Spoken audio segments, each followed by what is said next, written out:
Vamos estar de pé e abrir as nossas Bíblias na Epístola aos Hebreus, capítulo 11. Glória a Jesus. Louvamos ao Senhor pela alegria que temos de estar na sua casa nesta noite, podermos aqui prestar o nosso culto e receber dele aquilo que ele tem também preparado para nós. Epístola aos Hebreus, capítulo 11, a partir do verso 23. Vamos ler a palavra do Senhor com muita atenção, com muita reverência, como é devido a esse momento solene, né? Que Deus fala conosco por meio da sua palavra. Glória a Jesus. Se há alguém que precisa de ajuda para encontrar o texto, ajude aí, compartilhe a sua Bíblia com alguém que precise ou que não tenha um exemplar para nós podermos juntos ler a palavra de Deus. Hebreus, capítulo 11, glória a Jesus, verso 23 em diante. Amém? Todos acharam? Glória a Jesus. Hebreus 11, verso 23. Glória a Jesus.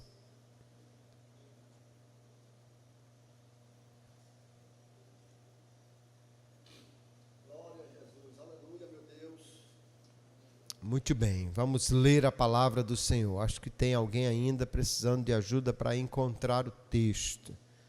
Os irmãos sempre estejam atentos a quem está próximo a você, não é? Precisando de uma assistência para isso. E uma vez que você encontrou o texto, deixe-o marcado aí, porque nós vamos em seguida trazer uma palavra no texto que vamos ler agora. Verso 23 em diante, diz assim: pela fé Moisés, depois de nascer, foi escondido por seus pais durante 3 meses, porque viram que era um menino bonito e não temeram o decreto do rei. Pela fé Moisés, sendo homem feito, recusou ser chamado filho da filha de Faraó, preferindo ser maltratado junto com o povo de Deus, a usufruir prazeres transitórios do pecado. Ele entendeu que ser desprezado por causa de Cristo era uma riqueza maior do que os tesouros do Egito, porque contemplava a recompensa. Pela fé, Moisés abandonou o Egito, não ficando amedrontado com a ira do rei, pois permaneceu firme como quem vê aquele que é invisível. Pela fé celebrou a Páscoa e o derramamento do sangue, para que o exterminador não tocasse nos primogênitos dos israelitas. Pela fé, os israelitas atravessaram o Mar Vermelho como por terra seca. Quando os egípcios tentaram fazer o mesmo, foram engolidos pelo mar. Amém. E graças a Deus por sua palavra. Vamos orar, agradecendo ao Senhor por esta palavra. Querido Pai, queremos louvar-te, Senhor, pela alegria que temos de estar reunidos na tua casa e também pela oportunidade, pela liberdade que temos de ler, de meditar, de refletir na tua palavra, Senhor. Obrigado, Deus, que o teu Espírito Santo nesta noite fale conosco. Precisamos de ti, somos dependentes de ti. Sem ti nada podemos fazer. E pedimos que o Senhor nesta noite aplique esta palavra a cada coração. Ilumine-nos o entendimento para compreender e explicar, para que o teu Espírito nesta noite traga transformação às nossas vidas por meio da tua palavra, Senhor. Usa-nos para a tua glória, para teu louvor, que o teu povo seja edificado e o teu nome em tudo seja exaltado. Nós te oramos assim e te agradecemos, Pai, no nome de Jesus. Amém e amém. Graças a Deus. Pode sentar, querido irmão, querida irmã. Louvamos ao Senhor pela palavra que temos lido nesta noite. Um famoso equilibrista francês, chamado Charles Blondin, foi morar nos Estados Unidos no final do século XIX, e ali resolveu atravessar um abismo que está onde caem as cataratas do Niágara. Estendeu uma corda a 50 metros de altura por 340 metros de comprimento. Atravessou aquela corda se equilibrando por cima dela. Atravessou de ré, de olhos vendados, e até mesmo com um carrinho de mão, ele passou por cima daquela corda. Um grande público reunido. E cada vez que ele ia atravessar, ele perguntava: vocês acreditam que eu posso passar? E a multidão dizia sim, e ele passava. Atravessou até com um carrinho de mão vazio. Vocês creem que eu posso atravessar essa corda bamba com um carrinho de mão e uma pessoa dentro?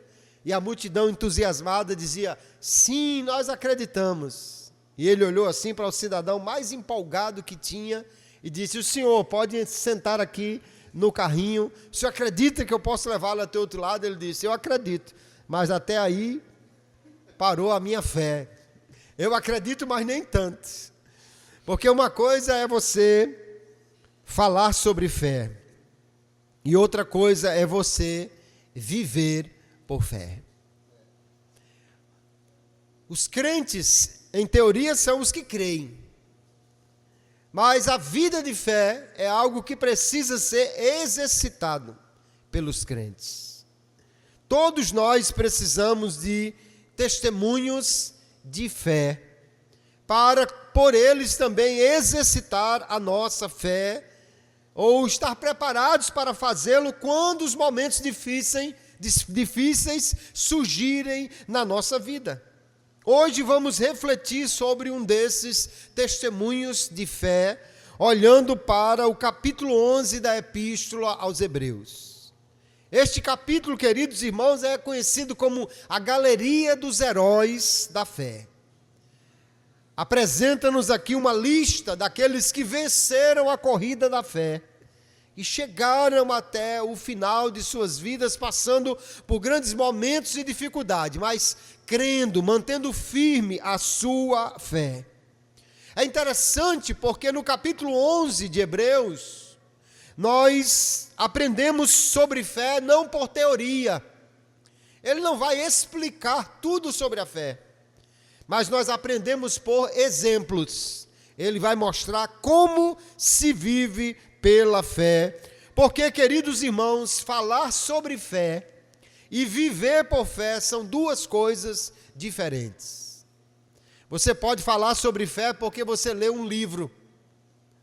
Você pode falar alguma coisa sobre fé porque você assistiu um documentário sobre isso. Mas você só poderá falar genuinamente sobre viver por fé se você passar por situações onde precise exercitar esta fé. E o que nós vamos ver no texto que acabamos de ler é que a verdadeira fé vence o medo, recusa a medida de sucesso do mundo e escolhe identificar-se com o povo de Deus, crendo que ele tem recompensa para aqueles que creem nele. Hoje nós vamos ver algumas verdades sobre esta fé que o episódio da vida de Moisés nos mostra, para trazermos lições preciosas, verdades preciosas sobre a fé. Quero falar sobre as vitórias da fé. E a primeira coisa que nós vemos no texto que lemos é que a fé, ela traz vitória sobre o medo. O texto começa nos falando sobre Moisés quando nasceu. Havia ali um momento difícil para se ter filhos. Porém, dois levitas, Arão e Joquebede, casaram quando o povo de Israel estava vivendo no Egito. E resolveram ter filhos, numa época, como já disse, extremamente difícil. Por quê? Porque havia uma ordem do rei, uma ordem do faraó, que todo menino deveria ser jogado no rio. Todo filho que nascesse do sexo masculino seria lançado no rio Nilo. E somente as meninas seriam deixadas com vida. Era uma medida de restrição populacional para enfraquecer o povo de Israel. Porque sendo escravos, se tivesse apenas mulheres, haveria menos força para promover uma rebelião, para resistir a qualquer opressão que o rei lhes trazia. Mas o texto começa dizendo assim: pela fé, Moisés foi escondido por seus pais. Ter fé, queridos, é ter confiança na pessoa, no caráter e na palavra de Deus. Porque fé é crer que Deus existe, que Deus é bom, que Deus é real, que a sua palavra não falha, que Ele é maravilhoso, que Ele é fiel, que Ele está operando neste mundo, que Ele é justo, que Ele é confiável e que nós, portanto, podemos depositar nele a nossa confiança. E o texto mostra que pela fé, Arão e Joquebede, os pais de Moisés, resolveram ter coragem para alimentar a esperança. Somente alguém que crê pode vencer o medo numa situação difícil, confiando que Deus é maior do que aquilo que lhe dá medo.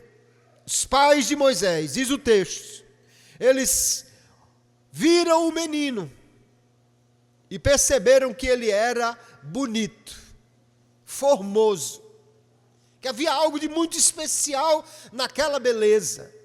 Quando a Bíblia diz que um menino é bonito ou alguém é bonito, é porque ele é muito bonito. A Bíblia não elogia a beleza das pessoas de graça. Moisés era aquele menino muito formoso.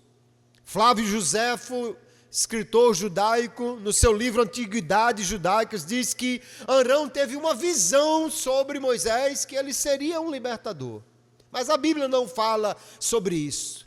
Apenas diz que os pais olharam o menino e sentiram que havia uma coisa especial nele. E pela fé, resolveram criar o menino contra o decreto do rei. Aqui nós vemos que era uma época em que somente pela fé alguém poderia ousar desafiar um decreto de alguém que tinha poder sobre vida e morte, alguém que podia mandar matar. Aliás, já estava mandando matar os meninos. E aí o texto diz que pela fé, eles esconderam o menino 3 meses, até que chegou o tempo de colocá-lo num lugar onde ele pudesse ser conduzido a uma nova etapa da sua vida. Alguém lê o texto de Êxodo e equivocadamente pensa que os pais colocaram o menino no cesto, jogaram ele no rio e ele saiu descendo ribanceira abaixo. Não, o texto diz que eles colocaram o menino entre os juncos. Eles deixaram o menino já preso na margem do rio, num lugar estrategicamente escolhido, certamente numa direção de Deus, por onde passaria a filha do faraó. E ao chegar naquele lugar, ela vê o menino, e quando vê, parece que ficou logo encantada com ele. Que menino bonito devia ser Moisés. Ela viu, teve certeza que era dos hebreus, mas a essa altura o coração já estava capturado pela beleza da criança. Talvez ela não pudesse ter filhos, talvez tivesse já perdido filhos, não sei, a história nada fala sobre esta princesa. Mas o fato é que aquele menino foi salvo por ela. Porém, a sua irmã Miriam estava a uma certa distância, apresentou-se oferecendo alguém para cuidar daquele menino. E Deus, em sua maravilhosa graça, fez com que o menino fosse levado à sua mãe. Não só ela teve autorização para criá-lo, para amamentá-lo, como recebeu dinheiro para mantê-lo, porque Deus é poderoso e fiel para cuidar daqueles que confiam nele. O menino foi criado na casa de seus pais em sua infância, até que fosse levado para o palácio. E quando você continua lendo a história, você vai entender então que os pais de Moisés projetaram fé na vida daquele menino. Você vai entender que eles fizeram o menino ser educado num ambiente de fé. Ensinaram sobre Deus, mostraram quem Ele era, confiaram nas suas promessas e incutiram esta fé no coração daquele menino. Nós vamos ver que aqui há pais que estão investindo na vida dos filhos para que eles tenham fé. Em seu discurso final, Estevão, lá em Atos capítulo 7, no verso 22, diz que Moisés foi instruído em toda a ciência dos egípcios e era poderoso em suas palavras e obras. Mas olhando o texto, então nós entendemos, a corte de Faraó deve ter ensinado o garoto Moisés a ler. No palácio, o jovem Moisés aprendeu a contar. Na escola do Egito, o guerreiro Moisés aprendeu estratégias de guerra. Mas foi na cabana de escravos de seus pais que ele aprendeu a ter fé, a crer, a temer a Deus e confiar que Ele era poderoso. Aleluia! Aqui é uma lição preciosa para nós, queridos irmãos. Ensine seus filhos a ter fé. Projete fé na vida dos seus filhos. Guarde seus filhos da incredulidade mais do que de um acidente. Invista tempo em projetar fé na vida dos seus filhos. E como se faz isso? Venha para o culto, traga seu filho. Faça um culto em casa, leia a palavra de Deus com ele, ore com ele. Ensine-o a confiar no Senhor. Fale de Deus, fale das suas experiências com Deus, com seu filho, com a sua casa. E você vai projetar fé no coração dos seus filhos. Aleluia. Moisés pode ter sido um guerreiro forjado no palácio, mas ele foi um homem de fé, forjado no ensino de seus pais.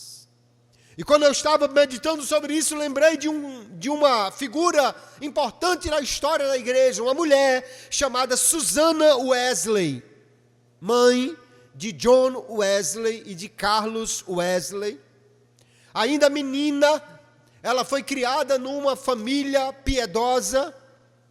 Seu pai era um pastor puritano, que lia 20 capítulos da Bíblia todo dia, e ela aprendeu com ele a ler a palavra, a amar a palavra, a usar a palavra de Deus. Quando casou-se, mesmo tendo muitos filhos, ela teve 19, dos quais somente 9 chegaram à vida adulta. Mas aquela mulher, nos afazeres domésticos, e diante de toda a preocupação que tinha com a sua casa, ela ainda reservava 2 horas por dia para orar. Não necessariamente parando de fazer tudo, mas em intervalos. Seus filhos já sabiam, quando uma mãe sentava no banquinho da cozinha e cobria o rosto com o avental, ela estava orando, estava tendo uma audiência com o Deus do universo. Ninguém interrompa, ninguém mexa com mamãe, a não ser que seja um caso gravíssimo, porque ela está numa audiência com o Senhor. Ela orava e todas as noites ela fazia o culto doméstico com os seus filhos. Colocava-os para orar em voz alta, ensinava-os a ler e mandava que eles lessem as Escrituras. E uma vez por semana, apesar dos muitos filhos que ela teve, tirava 1 hora para conversar com cada um individualmente sobre Deus, sobre a palavra, sobre fé. Esta mulher ensinou seus filhos a crescer em fé, a ponto de John Wesley se tornar um grande evangelista, o fundador da maior denominação evangélica do seu tempo, um dos maiores escritores e um grande pregador que pregou milhares de sermões. Seu irmão Carlos escreveu mais de 5.000 hinos. foi um dos grandes inólogos da sua geração, do seu tempo. E ela escreveu assim, num dos seus diários: o céu ou o inferno dependem somente disso. Assim, o pai que estuda de uma forma de vencer a obstinação dos filhos trabalha junto com Deus na renovação e na salvação de uma alma. O pai que se submete à vontade obstinada dos filhos faz a obra do diabo, torna a religião impraticável e a salvação inalcançável. Ela falava exatamente de como ela conseguia vencer muitas vezes a dificuldade dos filhos em querer ir para o culto doméstico ou para a igreja, mas ela dizia que fazia isso porque queria vê-los salvos, rendidos aos pés do Senhor e crescendo em fé a cada dia. Projete fé na sua família, nos seus filhos. Se só você é crente e seus pais não são, projete fé em seus pais, em seus sobrinhos, em seus irmãos. Porque nós vamos ver, queridos, que Moisés cresce num ambiente de fé. Porque seus pais, pela fé, tiveram coragem de vencer o medo imposto pelo decreto do faraó. A fé exige coragem, porque envolve riscos. Quando você decide crer, quando você decide confiar em Deus, o risco não é de dar errado, porque Deus não falha. Mas é o risco de dizer não ao conforto, dizer não ao sistema e, portanto, arriscar a crer, mesmo sabendo que pode contrariar e trazer problemas para a sua vida. Eles protegeram o menino porque criam que o poder de Deus era maior do que o poder de Faraó. O poder de Deus de guardar o menino era maior do que o poder de Faraó de matá-lo, e por isso eles esconderam enquanto foi possível. Depois o colocaram entre os juncos, e ali nós vamos ver que ele foi salvo, e aquele menino se tornou um grande libertador de Israel. É fácil olhar para o visível quando as coisas estão bem, mas quando as coisas estão complicadas, o desafio é enxergar pela fé a esperança, enxergar pela fé o que Deus vai fazer, saber pela fé que Deus é poderoso, e mesmo no tempo da adversidade, crer, deixar de lado o medo e confiar no Senhor. Diante dessa primeira lição, precisamos fazer algumas perguntas a nós mesmos. Temos depositado fé nos corações dos nossos filhos, dos nossos parentes? Temos projetado esperança no futuro dos nossos filhos ao ensiná-los a confiar em Deus?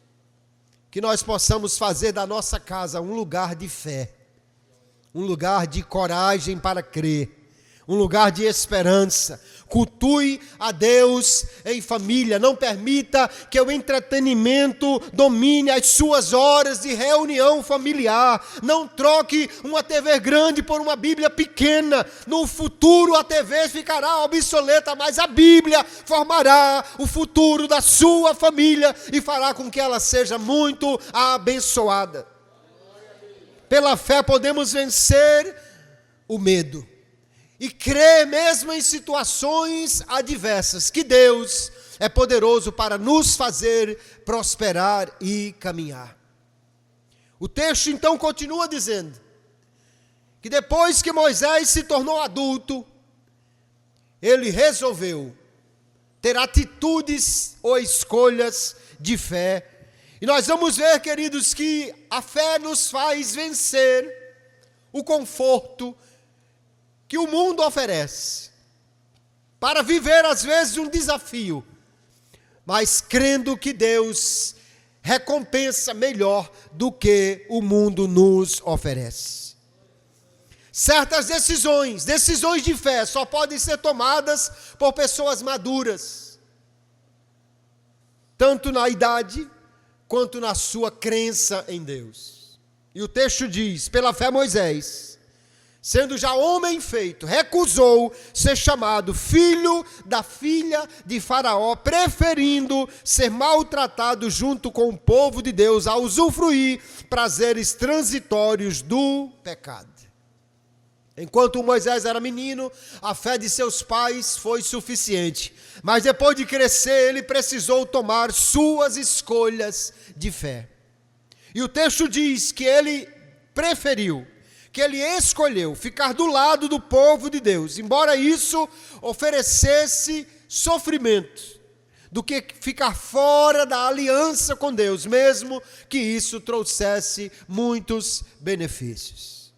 Para entender o que significa ser filho da filha de Faraó, nós precisamos pensar no ambiente que Moisés vivia. Ainda hoje, em ambientes assim, quem é da realeza, quem vive em palácios, vive muito bem. E quem não vive neles, vive numa situação de miséria. Não estamos falando de uma sociedade equilibrada, onde a maioria das pessoas tem um trabalho e ganha razoavelmente bem. Nós estamos falando de uma sociedade que tem uma família real, sacerdotes e tudo mais que eram mantidos pelo dinheiro da nação. E Moisés era um escravo entre milhares de escravos que apenas serviam para construir as grandes obras do Egito. Quando ele decide não ser filho da filha de Faraó, ele não estava dizendo, eu vou ser um jovem comum, vou trabalhar, vou ganhar meu dinheiro. Não, ele estava dizendo, eu serei escravo. Eu estarei debaixo de chicote, se eu não quiser os benefícios que o palácio me oferece. E nós vamos entender que Moisés, com isso ele não estava abrindo mão de recompensa. Não é que Moisés era aquela pessoa que dizia assim, não, eu não quero nada na vida, eu não preciso, eu não quero crescer. Ele não era aquela pessoa apática que não queria coisa nenhuma. Mas o texto vai nos dizer aí, que ele entendeu que ser desprezado por causa de Cristo era uma riqueza maior do que os tesouros do Egito, porque contemplava a recompensa. Aí você descobre que o negócio não era que Moisés não queria a recompensa. A questão não é que Moisés era uma pessoa que não tinha nenhum tipo de desejo ou de ambição. A questão é que ele entendeu que o visível e o invisível, ambos oferecem recompensas. Porém, o invisível, Deus, recompensa melhor do que o visível, o mundo. Ele creu que a recompensa de Deus era maior do que a recompensa de Faraó. Ele creu que aquilo que ele não estava vendo, mas cria, lhe daria um retorno melhor do que aquilo que ele estava vendo no palácio, mas que ele sabia estava fora da aliança com Deus e, portanto, estava num pecado que desagradava a Deus. É melhor ser chamado filho de Deus e sofrer com isso, do que ser chamado filho da filha de Faraó, ou filhinho de papai, ou qualquer outra coisa que nos deixe fora de uma aliança com Deus, fora da sua recompensa. Nós precisamos também pensar, queridos, quem recompensa melhor? Deus ou o mundo? O visível ou o invisível? Quem recompensa melhor? Porque o pecado oferece recompensa. Mas ela é curta, ela é temporária. O mundo, o dinheiro, a fama, as oportunidades que os humanos oferecem, são recompensas que muita gente se impressiona. Ou será que não vimos já neste país e em outros, pessoas que cantavam na igreja e foram seduzidos pelo mundo e se tornaram cantores para ter mais fama, mais dinheiro, mais sucesso aos olhos do mundo? Ou será que já não vimos ou conhecemos pessoas que eram crentes, mas receberam convites, oportunidades, que talvez inicialmente não fosse para abandonar a sua fé, mas que acabaram sendo envolvidos de uma maneira tal, que se afastaram da igreja, se afastaram da Bíblia, se afastaram da oração, se afastaram de amigos crentes e, por último, se afastaram de Deus. Deus também oferece recompensas, mas a grande diferença é que Deus é fiel para recompensar com justiça, e as recompensas de Deus são eternas, elas não se acabam. Os homens às vezes só prometem recompensas, e em anos como este parece que as promessas aumentam. Mas infelizmente, alguns prometem e não cumprem. Às vezes até querem cumprir, mas não podem. Outros podem, mas não querem. Mas quando Deus promete, não só Ele pode, como Ele quer cumprir, porque Ele é fiel, e Ele cumprirá todas as suas promessas. Aleluia! Os homens nem sempre são confiáveis. As promessas que o mundo faz, muitas vezes, são promessas vazias, que jamais serão cumpridas. Mas Deus, quando promete, Ele cumpre, porque Ele é fiel. Ninguém jamais compareceu ao Procon divino com uma queixa que Deus não cumpriu a sua parte em uma promessa. Deus pode se queixar que muita gente falhou em fazer aquilo que deveria para receber promessas que são condicionais. Mas Deus nunca falhou em cumprir as suas promessas. E nós vemos então que diante de Moisés estavam duas opções. Ele precisava escolher. Ou ele escolhia o conforto que o pecado lhe oferecia naquele momento, ou ele escolhia o sofrimento no momento, porém uma recompensa eterna que seria muito maior. E preste atenção uma coisa, querido irmão: nossas escolhas determinam o nosso futuro. Seu passado não determina seu futuro, mas seu presente, as escolhas que você faz hoje, afetam o futuro que você terá adiante. E as nossas escolhas, elas envolvem recusar e preferir. Tem coisas para as quais você dirá não, tem coisas para as quais você dirá sim. Moisés olhou para o Egito, para o que o mundo lhe oferecia, e disse não, rejeitou.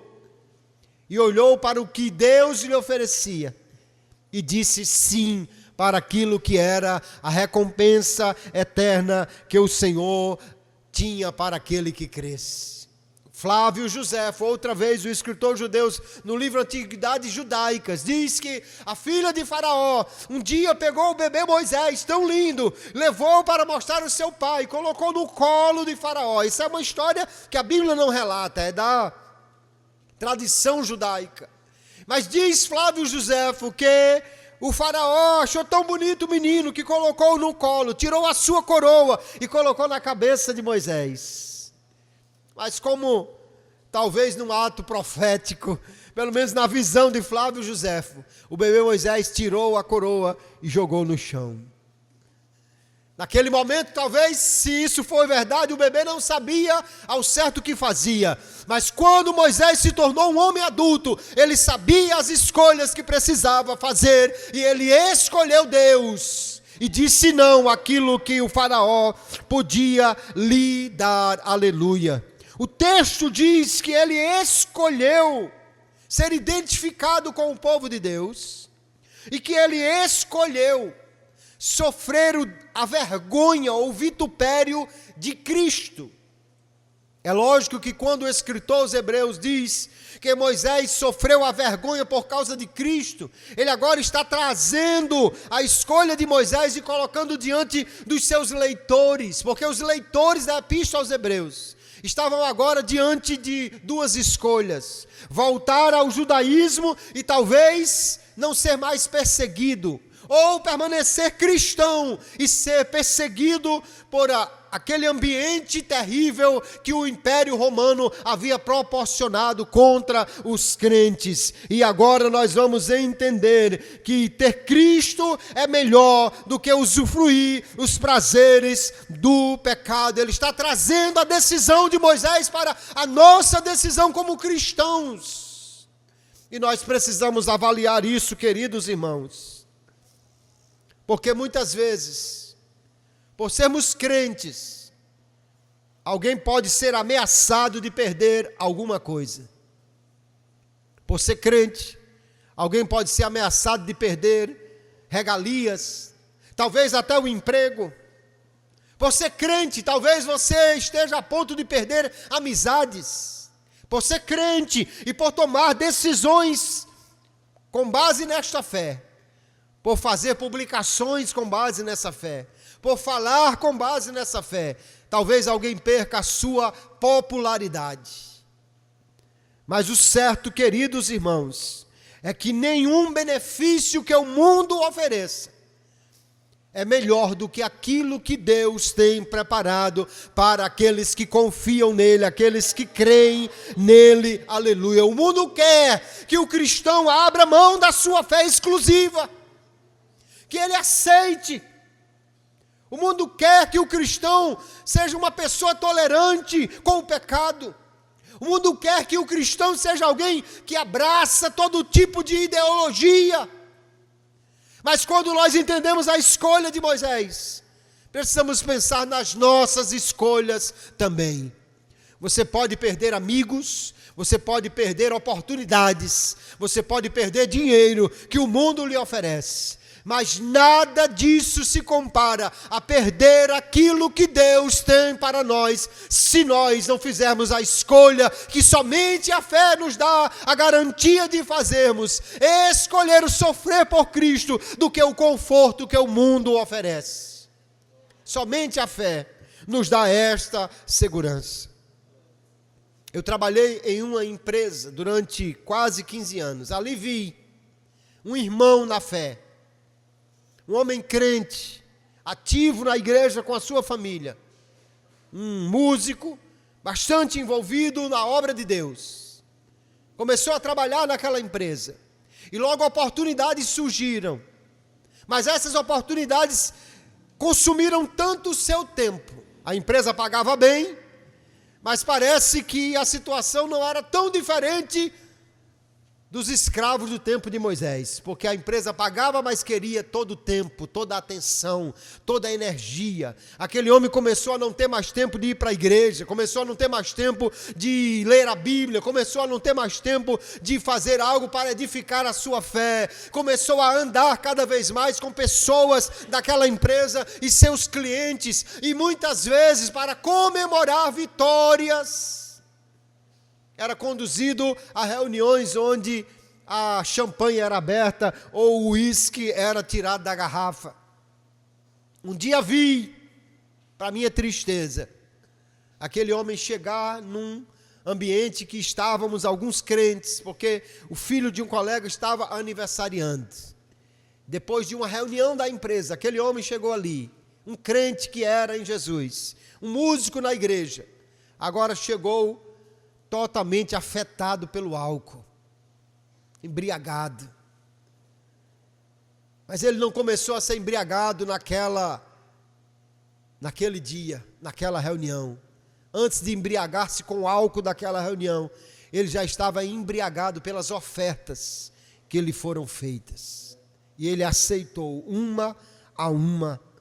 Mas por graça, Deus que é tão maravilhoso, fez com que aquele homem depois perdesse inclusive o emprego.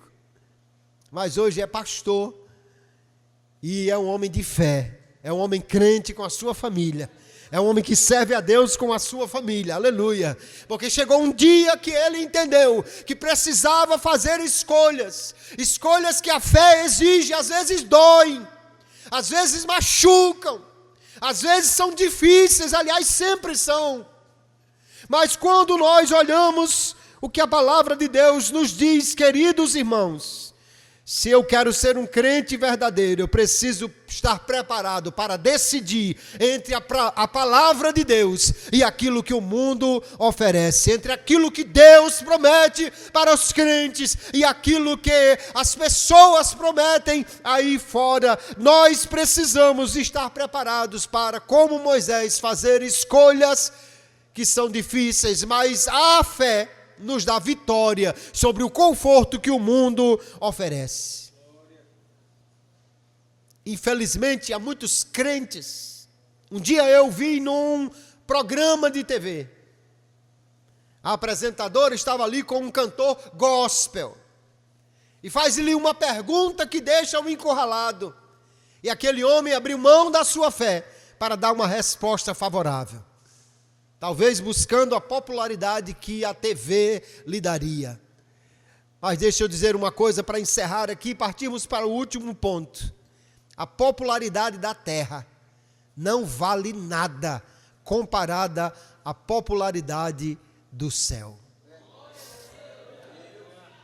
Tem crente que passa na sua rua e você não sabe nem quem é.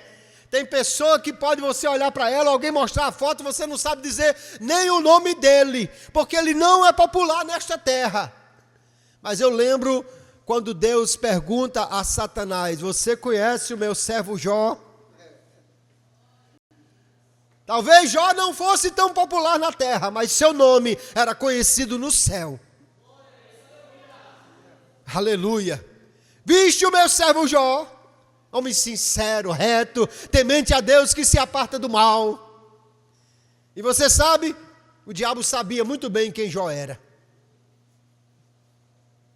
A popularidade da terra não é nada, queridos, comparado à popularidade do céu. Podemos não ser pessoas conhecidas nesta terra, mas se Deus nos conhece, nós temos um relacionamento com Ele. Isso sim é que vale a pena, isso é que é a popularidade, se podemos colocar assim, que vale a pena nós buscarmos viver. O prazer do mundo ou o sofrimento de escolher Deus hoje trará consequências amanhã e nós precisamos fazer esta escolha. A fé fez os pais de Moisés vencerem o medo. A fé fez Moisés vencer o conforto que o mundo lhe oferecia. Mas ainda, nós vamos ver que a fé nos faz vencer as aparências das circunstâncias que parecem contrárias. Moisés, diz o texto aí, no verso 27, que ele abandonou o Egito e não ficou com medo do decreto do faraó. Mas quando você olha o texto de Êxodo, na realidade diz que Moisés temeu quando ele matou o egípcio. Capítulo 2, o verso 14, diz que ele temeu e fugiu, porque ele foi, na primeira vez, por conta própria, ele fugiu do Egito.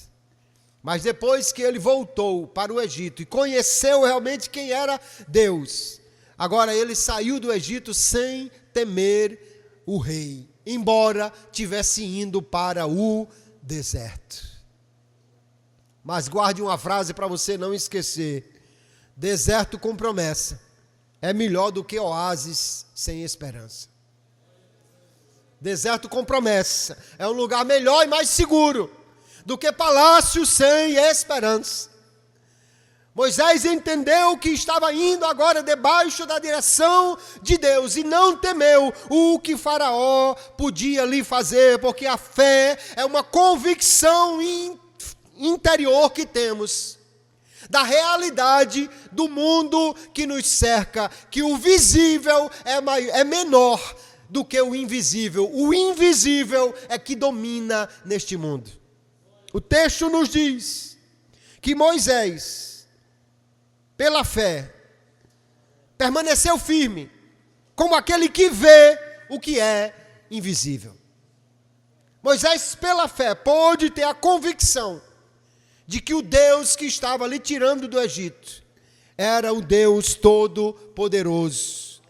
Pela fé, ele matou o cordeiro, aspergiu o sangue, tendo a certeza que o Deus que mandou fazer aquilo era maior do que a morte que viria sobre os primogênitos. Pela fé, ele obedeceu a Deus e celebrou a Páscoa, crendo que Deus podia livrá-los do anjo da morte e da ira de Faraó. Temeu mais a Deus do que a Faraó, porque cria que Deus era maior do que os poderes do Egito e todos os deuses do Egito.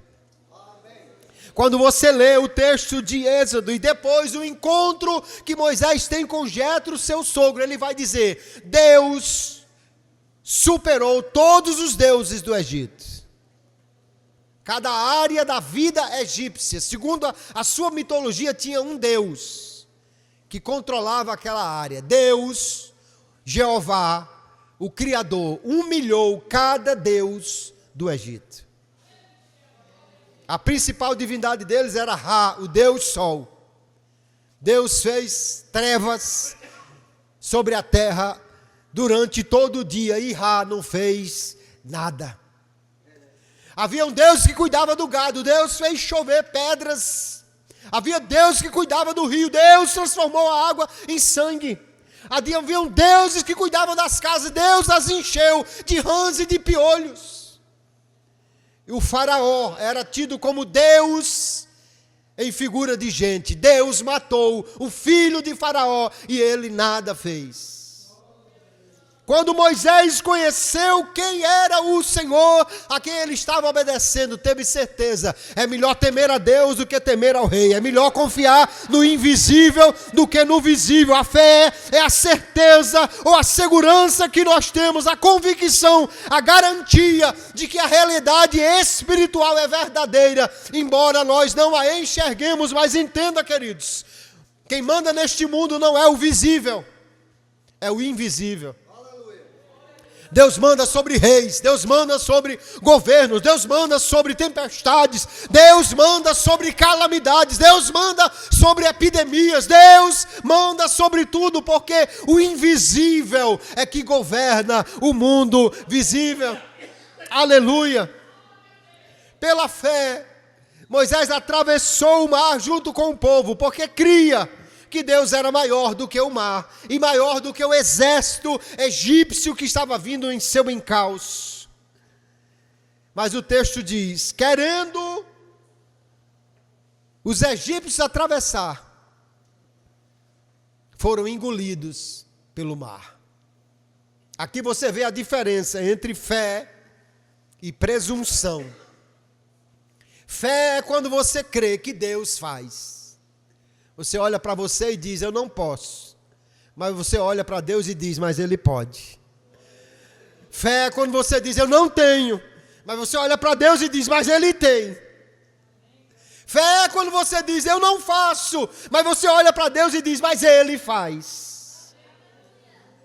Agora, a presunção é quando você diz: eu posso, eu faço, eu tenho, eu vou, porque eu tenho fé. Porque a fé, queridos, não nos dá força nenhuma para fazer o que nós queremos.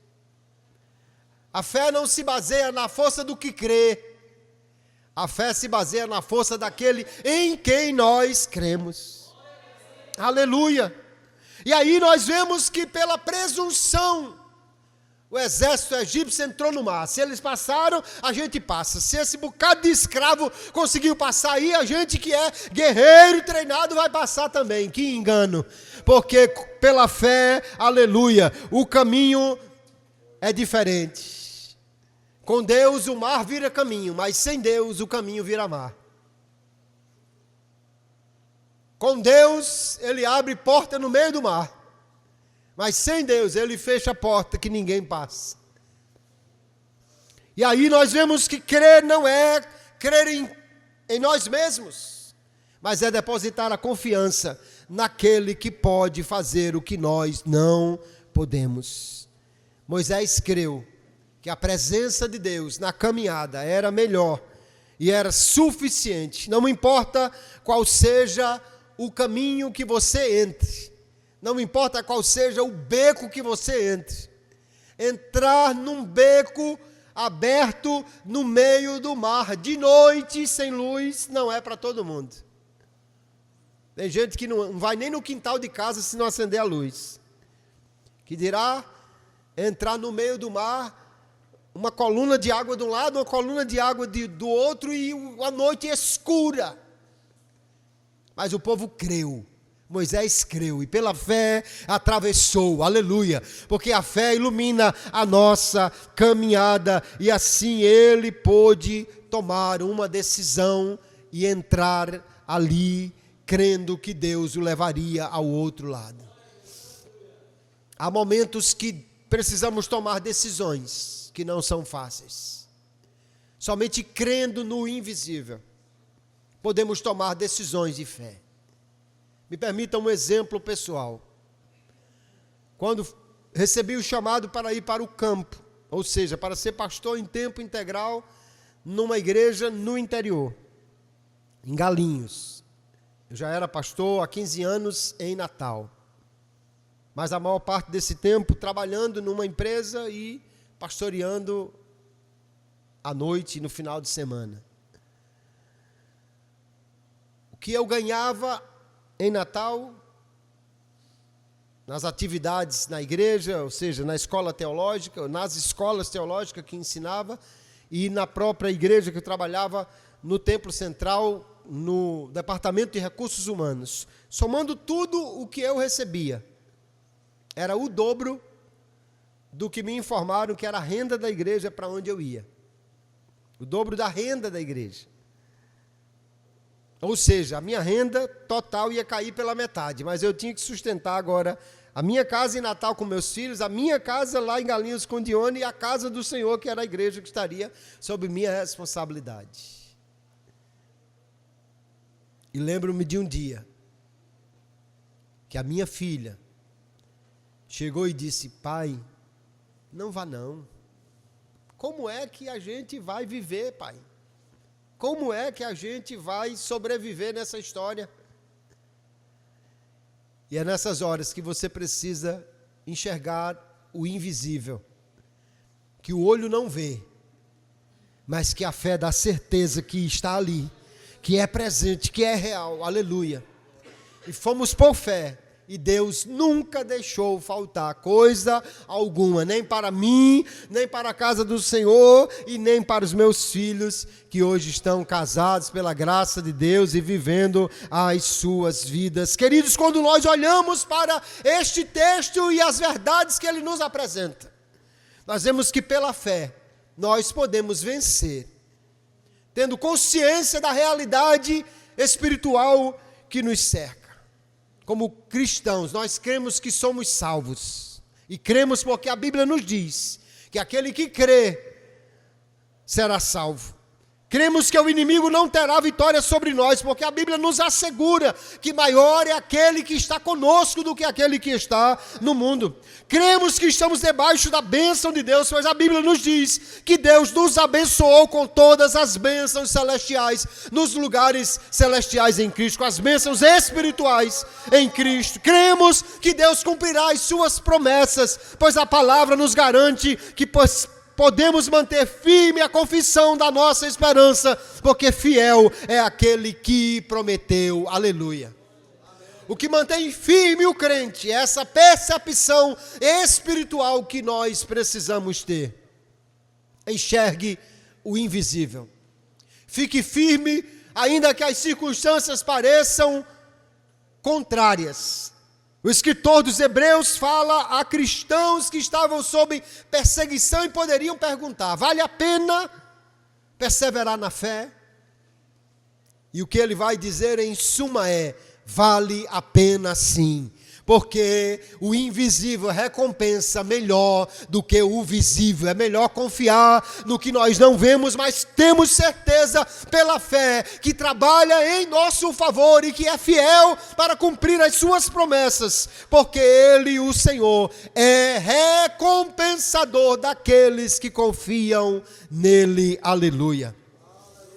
Ter fé significa enxergar que Deus está fazendo, mesmo quando nós não estamos vendo. O invisível manda, o invisível governa, o invisível recompensa melhor. De forma, queridos irmãos, que nós precisamos fortalecer a nossa fé no Senhor. Ter fé não é fechar os olhos e dizer, vai dar certo.